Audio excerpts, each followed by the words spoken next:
ونصلي ونسلم على رسول الكريم اما بعد فاعوذ باللہ من الشیطان الرجیم بسم اللہ الرحمن الرحیم الف لام را کتاب انزلناہ الیک لتخرج الناس من الظلمات الى النور وقال اللہ تبارک وتعالی فی شان حبیبہ مخبرا وآمرا ان اللہ وملائکتہ یصلون علی النبی یا ایہا الذین آمنوا صلوا علیہ وسلموا تسلیما الصلاۃ والسلام علیک یا سیدی یا رسول اللہ وعلی آلک واصحابک یا سیدی یا حبیب اللہ الصلاۃ والسلام علیک یا رحمۃ للعالمین الصلاۃ والسلام علیک یا شفیع المذنبین۔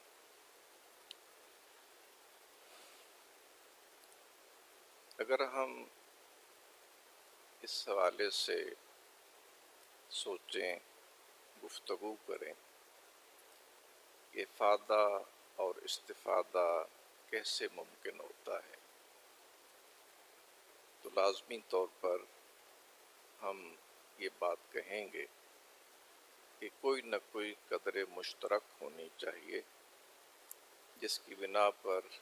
ایک جانب سے افادہ اور دوسری جانب سے استفادہ ہو سکتا ہے۔ میری نظر میں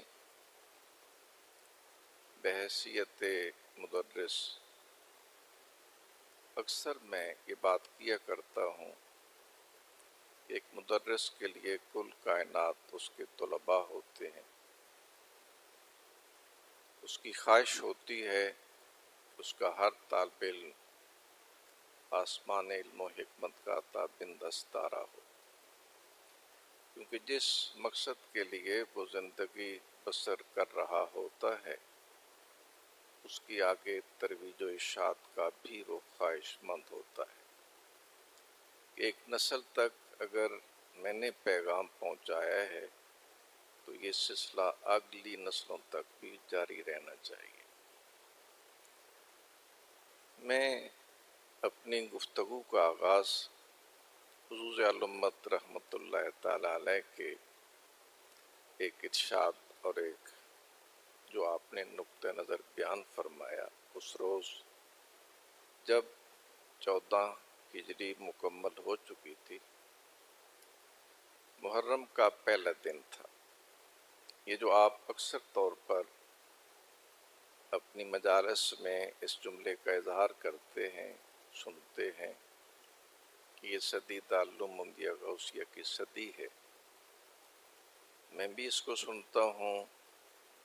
انتہائی دل خوش ہوتا ہے، لیکن میں آپ کی خدمت میں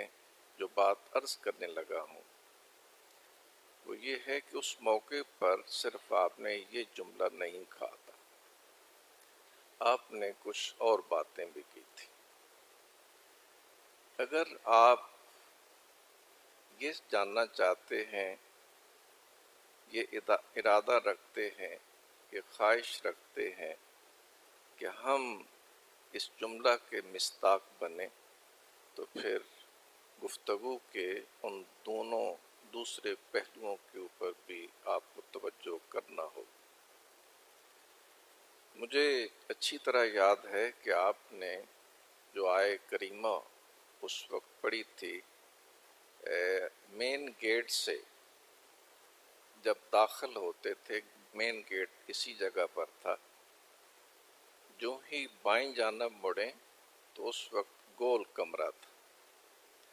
اس میں قبلہ امین الاسناد شاہ صاحب رہتے تھے، کچھ وقت گزارتے تھے، چابی ان کے متعلقہ ساتھی کے پاس ہوتی تھی۔ اس کی بیک میں ایک بالکونی تھی،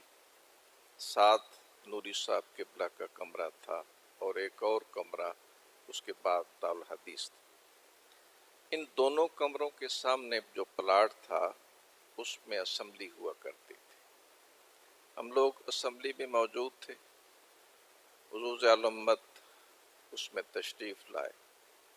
آپ نے گفتگو کا جب آغاز کیا تو یہ آیے کریمہ پڑھی تھی،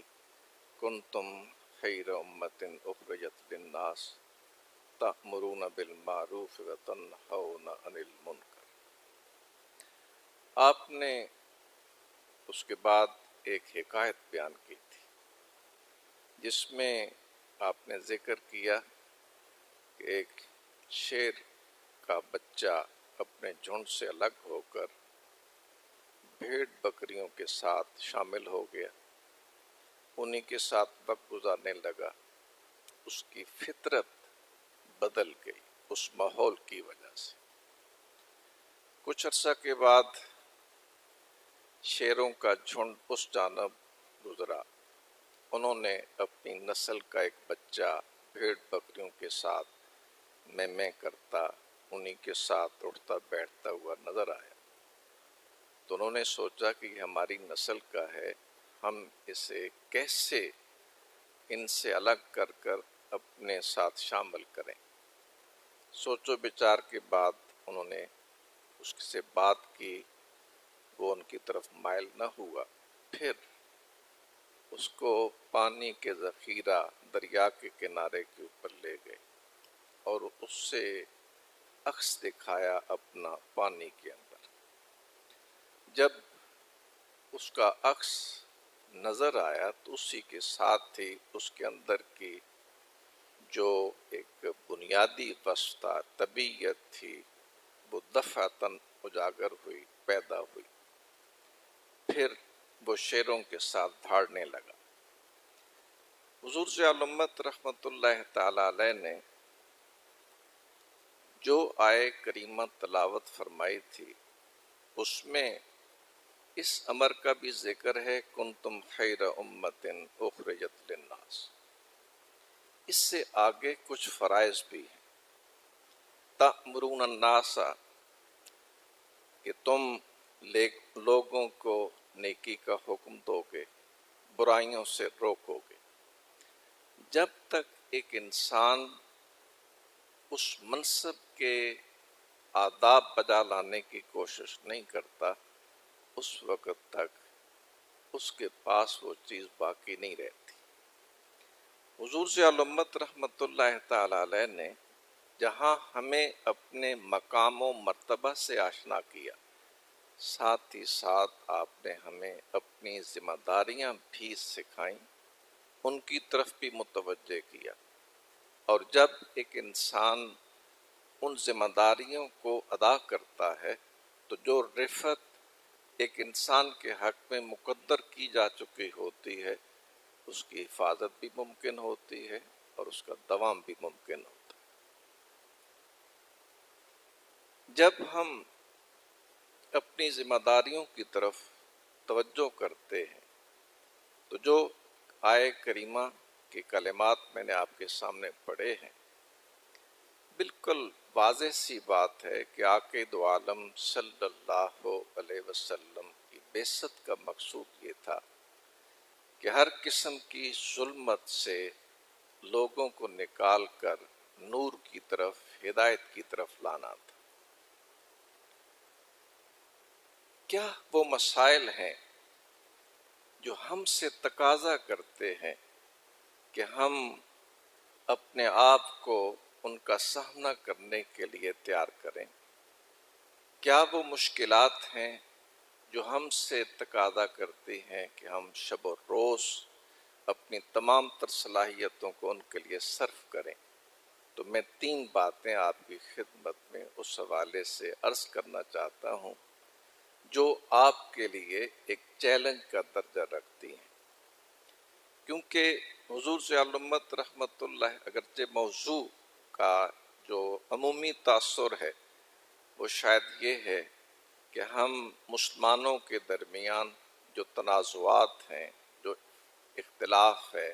عقیدہ کے اعتبار سے، عمل کے اعتبار سے، یہی اس کا موضوع کا دائرہ ہے۔ میں آپ کی خدمت میں عرض کرنا چاہتا ہوں کہ بحیثیت مسلمان آپ کو صرف ان چیلنجز کا سامنا نہیں ہے۔ اگر صورتحال یہ بن رہی ہو کہ جس چیز کے اوپر آپ کے دین کی بنیاد ہے اس کو ہی جڑ سے اکھیڑنے کا ارادہ کیا جا چکا ہو، اس کے لیے تگ و دو کی جا رہی ہو، تو آپ صرف اس محدود پیمانے تک اپنے آپ کو رکھیں، تو پھر آپ دین کی حفاظت کا پھر فریضہ آپ سر انجام نہیں دے رہے۔ مجھے یاد ہے کہ حضور صلی اللہ علیہ وسلم رحمۃ اللہ تعالی علیہ اکثر یہ جملہ ارشاد فرمایا کرتے تھے کہ اس وقت جو آپ کو چیلنج درپیش، یہ چیلنج یہ ہے کہ اسلام ضابطۂ حیات ہے یا کہ نہیں۔ جو مسائل آپ بیان کرتے ہیں، جن چیزوں کو آپ اپنی گفتگوؤں کا موضوع بناتے ہیں، اپنی مجالس میں جس کے اوپر آپ زیادہ زور دیتے ہیں، آپ کو یہ چیز ذہن میں رکھنی چاہیے کہ یہ آپ کے حقیقی مسائل نہیں ہیں، یہ آپ کے دشمنوں کے پیدا کرتا ہے۔ وہ لوگ جو اس کے اوپر زور دے رہے ہیں، خواہ وہ ارادی طور پر ان کے اعلی کار بن چکے ہیں یا اس سے ہٹ کر معاملہ ہے، اصل جو چیلنج اس وقت آپ کو درپیش ہے وہ یہ ہے کہ کیا اسلام ضابطۂ حیات ہے یا کہ نہیں۔ پھر آپ اس کی وضاحت کرتے کہ میں نے جو دارالعلوم محمدیہ غوثیہ کے اندر نصاب تجویز کیا ہے اور جدید علوم اس کے اندر رکھے ہیں، اس کی بنیادی وجہ یہ ہے کہ اس وقت جو دو پہلوؤں سے، دو انداز سے، دو محاذوں سے آپ کے اوپر حملہ ہو رہا ہے، وہ ایک معیشت ہے اور ایک سیاسی نظام۔ تو میں نے اپنے نصاب کے اندر ابتدائی طور پر اس کے اوپر یہ نہیں ہوگا کہ آپ بہت بڑے ماہر بن جائیں گے، لیکن کم از کم آپ کے اندر یہ استعداد پیدا ہوگی کہ آپ ان چیزوں کی بنیاد کو سمجھ سکیں گے۔ پھر آگے چل کر کمال حاصل کرنے کے بعد دین اسلام نے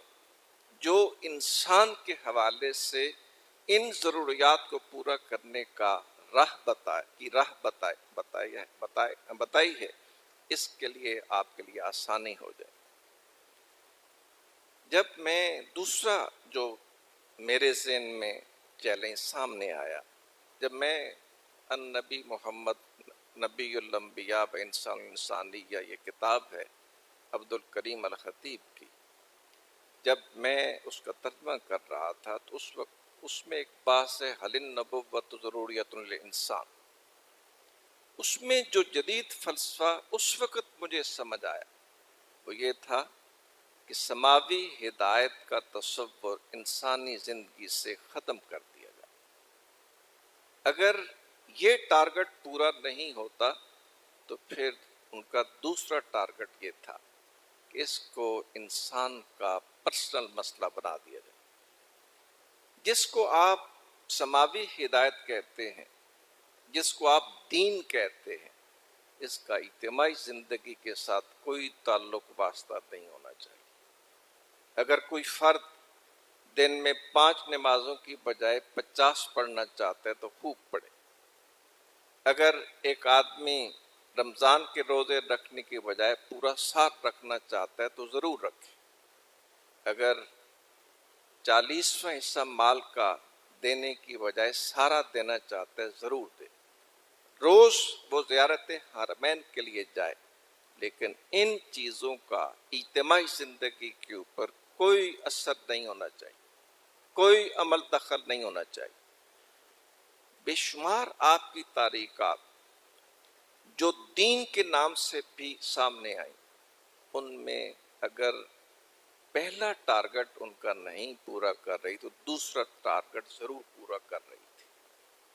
اس لیے جب اکثر میں اس وقت بھی بات میں بھی کہتا تھا کہ اگر ایک انسان دین سے وابستہ ہو، کوئی جماعت، کوئی تحریک اپنے آپ کو دین سے وابستہ سمجھتی ہے لیکن اجتماعی زندگی کے اوپر ان چیزوں کا اثر نہیں ہے، تو پھر یہ وہ دین نہیں ہے جو آقا دو عالم صلی اللہ علیہ وسلم اللہ کی جانب سے لائے تھے۔ یہ بھی آپ کے لیے چیلنج۔ یہ جو سیکولرزم کا لفظ یا اس قسم کی اصطلاحیں استعمال کی جاتی ہیں، یہ اصل میں اسی فکر کا نتیجہ ہے۔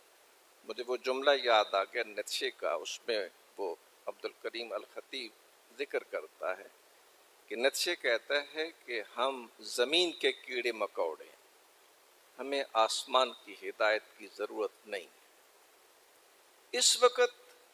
جو آپ کو ایک تیسرا چیلنج درپیش ہے، مجھ سے ڈاکٹر باسط بلال یہ لمس یونیورسٹی کے اندر اس وقت پڑھاتے ہیں، ان سے ملاقات رہی۔ وہ یہ کہتے ہیں کہ اس وقت جو یورپ اور امریکہ کی یونیورسٹیاں ہیں، ان کے اندر جو سکالر موجود ہیں، ان میں سے 95% کا نقطہ نظر جو ان کی رائے ہے وہ یہ ہے کہ جس کو آپ سماوی ہدایت کہتے ہیں، یہ ماس توہمات کے اوپر مبنی۔ 5% لوگ ایسے ہیں جو کہتے ہیں کہ نہیں، اس کا وجود ہے۔ لیکن جب اس سے آگے وہ بڑھتے ہیں تو وہ کہتے ہیں کہ 3 ادیان سماوی اس وقت متعارف، ان میں سے ایک یہودیت ہے، نمبر 2 عیسائیت ہے، نمبر 3 اسلام۔ کیا یہودیت کے اندر جان ہے کہ ان کے اس سوال کا سامنا کر سکے، ان سے مکالمہ کر سکے؟ جان نہیں۔ عیسائیت کے اندر جان ہے؟ نہیں ہے۔ اسلام کے اندر ہاں ہے، لیکن شرط یہ ہے آپ ان لوگوں سے اسی وقت مکالمہ کر سکیں گے جب آپ سائنسی اسلوب میں، سائنسی انداز میں ان سے ہم کلام۔ مطلب یہ کہ اگر ایک انسان اللہ اور اس کے پیارے رسول کے اوپر ایمان رکھتا ہے، اس کے لیے حجت ہے قرآن حکیم، اس کے لیے حجت ہے حدیث طیبہ۔ لیکن جو فرد اللہ کی ذات کے اوپر ایمان نہیں رکھتا ہوگا، جو فرد آقا دو عالم صلی اللہ علیہ وسلم کی ذات کے اوپر ایمان نہیں رکھتا ہوگا، تو کیا آپ اس کو قرآن حکیم کی آیت بطور دلیل پیش کریں گے؟ یا آپ کی وہ دلیل سننے کے لیے تیار ہوگا؟ اگر ایک فرد آقا دو عالم صلی اللہ علیہ وسلم کی ذات کے اوپر ایمان نہیں رکھتا، تو کیا آپ کا فرمان، آپ کی حدیث اس فرد کے لیے حجت ہوگی؟ نہیں ہوگی۔ کہ جو ہمارے ماحول میں حضور ضیاء الامت رحمت اللہ تعالی علیہ کا ایک دوسرا جملہ بڑا معروف ہے کہ ہماری دونوں آنکھیں روشن ہونی چاہیے، اس کا تذکرہ حضور ضیاء الامت نے نصاب کی کاپی کے اندر کیا ہے، ایک پورا اقتباس ہے، پورا پیراگراف ہے۔ اگر آپ اس کو پڑھیں گے تو یہی چیزیں جو اس وقت میں نے 3 باتیں کی ہیں، اسی حوالے سے آپ سے خطاب کیا گیا کہ ہم کیوں چاہتے ہیں کہ آپ کی دونوں آنکھیں روشن ہوں، آپ جدید علوم سے بھی آراستہ ہوں، آپ کے اندر دینی علوم کی مہارت بھی ہو، کیونکہ جب تک کوئی بھی فرد کسی کے ذہن میں موجود ایک الجھن، ایک سوال کے بارے میں آگاہ نہیں ہوتا، کبھی وہ بہتر جواب دینے کے قابل نہیں ہوتا۔ اگر آپ ان سوالات سے آگاہ ہوں گے تو پھر لازمی طور پر جو آپ کے پاس ذخیرہ علم دین کا موجود ہے، اس کو استعمال کر کے اس کی تشفی بھی کر سکیں گے اور اس کو بہتر رہنمائی بھی کرنے کے قابل ہوں گے۔ میرے ذہن میں، آپ کے ذہن میں سوال آ سکتا ہے کہ کیا واقعی جو اس کائنات کے حوالے سے جو بھی سوالات اٹھائے جاتے ہیں کیا اس کے بارے میں کوئی تذکرہ، کوئی باس، کسی حوالے سے جواب کسی جگہ ملتا ہے؟ تو اگر آپ کو کبھی موقع ملے، سورہ الانعام کی آیہ کریمہ ہے جس کے اندر ارشاد باری تعالیٰ ہے وَهُوَ الَّذِي خَلَقَ السَّمَاوَاتِ وَالْأَرْضَ بِالْحَقِّ، یہ آیت نمبر 73 ہے سورہ انعام کی۔ اگر آپ اس کی تفسیر پڑھیں ضیاء القرآن شریف میں تو حضور ضیاء الامت نے وہاں ایک اقتباس نقل کیا۔ بے شک ایک انسان میری بات نہ مانے، کسی اور کی بات نہ مانے، بے شک وہ بت پرستی کرتا ہو، وہ دہریت زدہ ہو، وہ اس کائنات کو حادثہ کی شکل میں دیکھتا ہو، لیکن جو چیز موجود ہے کیا اس کے بارے میں وہ یہ دعویٰ کرنے کے قابل ہے کہ میں اس میں مؤثر کردار ادا کر رہا ہوں؟ کوئی فرد اس قسم کا دعویٰ نہیں کر سکتا۔ حضور صلی اللہ علیہ وسلم نے ریڈر ڈائجسٹ کے حوالے سے آپ نے وہاں اقتباس نقل کی ہے کہ یہ جو کائنات کا نظام چل رہا ہے، زمین جس رفتار سے حرکت کر رہی ہے، سورج کے اندر جتنی تمازت ہے، چاند جتنی دوری کے اوپر موجود ہے، زمین کا جو زاویہ ہے، سمندر کے اندر جو گہرائی ہے، زمین کی جو جسامت ہے، جتنی موجود ہے، یہی اس کی بقا کی ضامن بھی ہے، اور اگر اس میں تبدیلی آ جائے تو زندگی کا نام و نشان باقی نہ رہے۔ کوئی بھی داہیہ ہو، کوئی بھی بت پرست ہو، کوئی بھی سائنسدان ہو، کیا وہ یہ دعویٰ کر سکتا ہے کہ میرا کوئی اس میں عمل دخل ہے؟ میں اس زمین کو بنانے والا ہوں، میں نے آسمان کو تخلیق کیا ہے، میں نے سورج کو اس جگہ پر فٹ کیا ہے، میں نے آسمان کو اس جگہ ثبت کر دیا ہے۔ کوئی فرق نہیں کہہ سکے گا۔ یہی وہ ایک مشکل ترین سوال ہے کہ ہر شے اپنی جگہ پر موجود ہے، انسان اپنے طور پر کوئی مؤثر بھی نہیں ہے۔ یہی وہ سوال ہے جس کا حل انبیاء اور رسل عطا فرمانے کے لیے اس زمین کے اوپر جلوہ افروز ہوئے۔ یہ جو ہم شرح کا نسوی کتاب پڑھتے ہیں، اس میں اگر نبوت کی بات پڑھیں تو اس میں یہ ایک جملہ موجود ہے کہ وہ سوالات، مفہوم میں بیان کر رہا ہوں، وہ سوالات، وہ الجھنیں، وہ تشکیک جس کا انسان کے پاس اپنی وسائل سے کوئی حل موجود نہیں تھا، اللہ تعالیٰ نے انبیاء اور رسل کو مبعوث فرمایا تاکہ اس سوال کا حل اس کے سامنے بیان کیا جائے۔ اور یہ بھی ہو سکتا تھا کہ اگر ایک انسان اپنی دانش کو استعمال کرتے ہوئے کسی نتیجے تک پہنچنے کی کوشش کرتا، جس طرح کہ آج سائنس ترقی کر کے کچھ چیزوں تک رسائی حاصل کر چکی ہے، لیکن اسے اس سفر کو طے کرنے میں کتنے وقت کی ضرورت تھی، وہ انسان تھوڑا سا سوچے تو اس کے لیے کوئی مشکل نہیں ہوگا۔ لیکن انبیاء اور رسل نے اس کو انتہائی سادہ انداز میں ہمارے سامنے رکھا کہ یہ جو کائنات آپ دیکھ رہے ہیں، اس کا ذرہ ذرہ، چھوٹے سے چھوٹا جز، بڑے سے بڑا جز تمہاری خدمت میں مصروف ہے اے انسان۔ ہاں اے انسان، تو بھی کسی کی خدمت کر، اور وہ ہے تیرا بندے ہونے کا اپنے رب کے ساتھ ناطہ، کہ تو ایک بندہ ہے اور وہ تیرا خالق و مالک ہے، تجھے اس کو پہچاننا ہے اور اسی کے مطابق اپنی زندگی کو گزارنے کی کوشش کرنی۔ کیا کوئی ایسی چیزیں بھی ہیں جس میں ایک انسان اس چیز کو سمجھ سکتا ہے کہ واقعی جوں جوں انسان کا علم ترقی کر رہا ہے، وہ اسی سمت آگے بڑھ رہا ہے کہ کوئی نہ کوئی ایسی ذات موجود ہے جو اس نظام کو قائم و دائم بھی رکھے ہوئے اور اس کو چلا بھی رہی ہے۔ ابھی جو قریب تر دور میں